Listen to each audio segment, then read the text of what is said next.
Yo, what up, guys? Team Autonomous Anonymous here.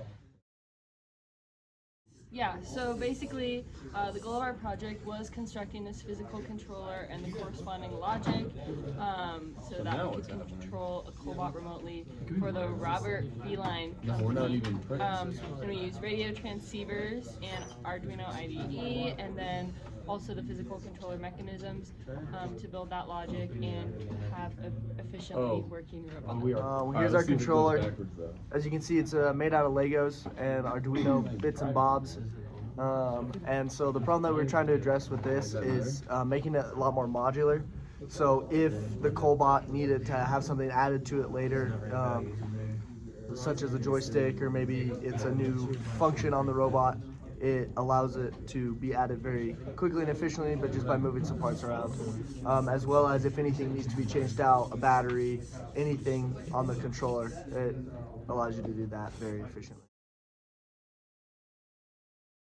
When deciding on a controller layout, we looked at a bunch of different options that consisted of different combinations of joysticks, buttons, that would move kind of the different components of the robot in different ways and displayed them in this design matrix.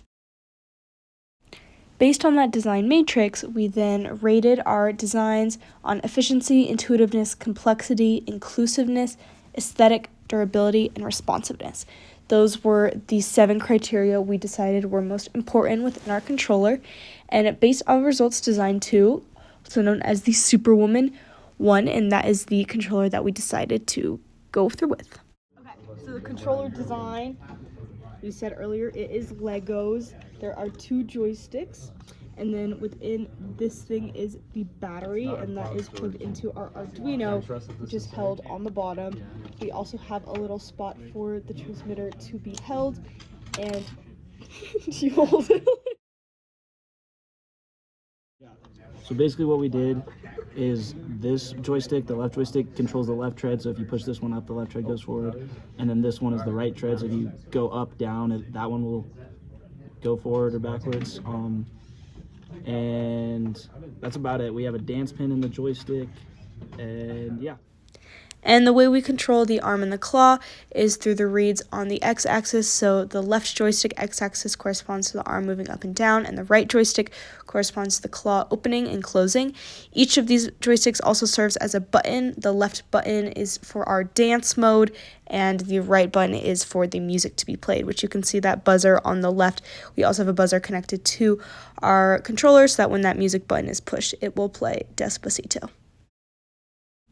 This is a quick look at our wiring diagram for our controller and how we were able to hook up 2 joysticks as well as the transmitter on one Arduino.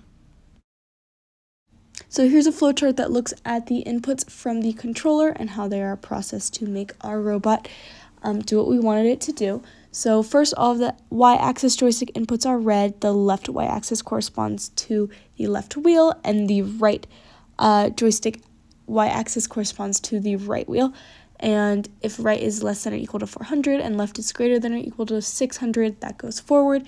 Those values were switched, it goes backwards, and then if they're both greater than or equal to 600, it turns left, and if they're both less than or equal to 400, it turns right.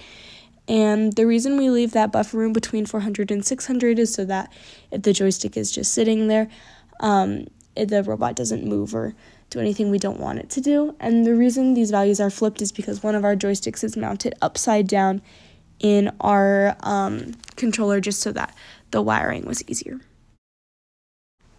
After the y-axis values are read, we then look at the x-axis. The x-axis on the left joystick corresponds to the arm. So if that's greater than 600, the arm moves up, less than or equal to 400, arm moves down. And then on the right joystick, the x-axis corresponds to the claw. So if the claw is greater than or equal to 600, it opens the claw. And if it's less than or equal to 400, it closes the claw. The other thing not included in this flowchart is every iteration of that void loop. We are looking at the inputs of both joystick buttons. So the left button corresponds to our dance button, which starts our dance function, and then our right button corresponds to our music button. So if either of those are pressed at any moment, it will run the dance and will run the music. But then this data is transmitted to the actuators. Have a great day. Thanks for watching.